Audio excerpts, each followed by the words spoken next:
United Airlines passenger being forcibly removed from a flight. The airline, as you know, is under attack, and everyone from the White House to comedians are reacting to how United handled the incident. Now the company's CEO is speaking exclusively to ABC News about what he calls that horrific event that sparked an international firestorm. ABC's Rebecca Jarvis just sat down with him in Chicago. Good morning, Rebecca. Robin, good morning to you. And this was United CEO Oscar Munoz's first interview since that incident that has sparked all of the outrage. It was a wide-ranging conversation, and I asked him, what did he think when he watched that video? Oscar, this incident has sparked outrage around the world. There are calls this morning to boycott your brand. What did you think when you saw that video of a man being dragged off of one of your planes? Oh, good morning, and thank you for having me. It's not so much what I thought, it's what I felt. Probably the word ashamed comes to mind. You know, as I think about our business and our people, the first thing I think is important to say is to apologize to Dr. Dow, his family, the passengers on that flight, our customers, our employees. That is not who our family at United is. And you saw us at a bad moment. And this will never happen again on a United Airlines flight. That's my premise and that's my promise. Why not communicate that shame, as you call it initially? In your initial apology, in your initial statement, you apologized for reaccommodating passengers. And in your internal notes to your employees, you talked about a belligerent and disruptive passenger. Why did it take until Tuesday to offer a more full-hearted apology? I think my first reaction to most issues is to get the facts and circumstances. And my initial words fell short of truly expressing what we were feeling.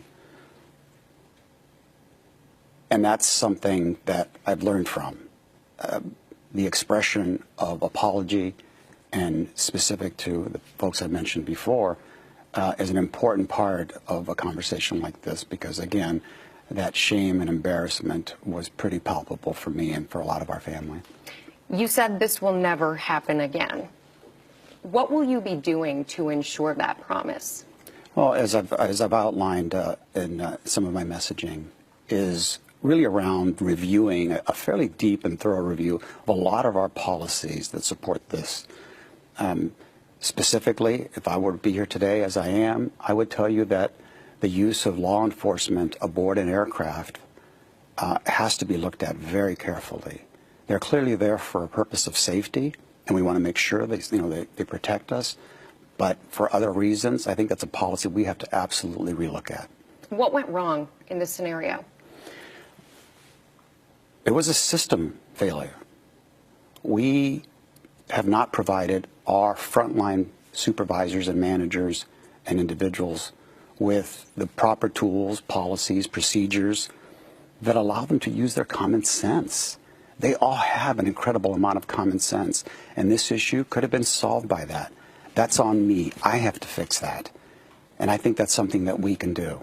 What needs to change here specifically? Because if you look at the policy, and a lot of people learned this week through this story, and are surprised to learn that in the fine print, you can be asked to leave a flight involuntarily without any compensation as you decided. What needs specifically to change here? Were those flight attendants, were those employees of United, were they not enabled to offer people more money to voluntarily leave that flight?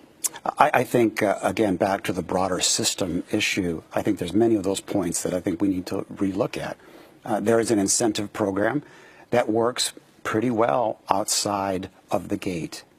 Clearly, when you get into an airplane and you're boarded and your luggage and you're situated, your incentive model needs to change. And I think that's one of the policies that we'll look at. We do empower our frontline folks to a degree, but again, we need to expand and adjust those policies to, again, allow a little bit more common sense. In the future, if no one voluntarily decides to leave a plane based on the amount of money that United is offering, We're not going to put a law enforcement official to take them off the A law aircraft. enforcement official will never come on one of your planes again. To remove a booked, paid, seating passenger, we can't do that. Have you spoken to Dr. Dow? I have not. I have reached out to him and have left a message, and our team has tried to reach him on several occasions. We've not been able to contact him directly. I do look forward to a time when I can, as much as I'm able to, apologize directly to him for what's happened. What do you think he deserves in all of this? Well, certainly an apology, and from that point on, I think we'll have to see. Do you think he's at fault in any way? No, he can't be. He was a paying passenger sitting on our seat in our aircraft, and no one should be treated that way. Period. There are a number of PR professionals who believe that this was handled improperly by you and your company, and some are even calling for you to resign. Have you considered that option? No. I was hired to make United better, and we've been doing that, and that's what I'll continue to do. He also was asked by me, why now, after all of the controversy, why come out, why have this conversation now? And he said that he didn't believe he had expressed the proper sentiment initially. He also told me, Robin, it is never too late to do the right thing. Oh, that's a good point in that. You know, Rebecca, I don't have to tell you, there are so many people who have seen this video around the world and are really concerned about flying with United, concerned that something like that could possibly happen to them. What is the advice that Munoz has for those people who are concerned? We talked about this in the conversation as well. I asked him point blank what he would say to our viewers. And Robin, he said that they're conducting an internal review, that he plans to make changes. He mentioned one of those changes in the interview that you heard just there about not taking people off the flights using law enforcement in the future, but they're conducting an internal review. He says his aim is to continually do better for all United passengers, Robin. All right, Rebecca Jarvis getting this interview. Thank you. Thank you for sharing this with us and our audience. Really appreciate it.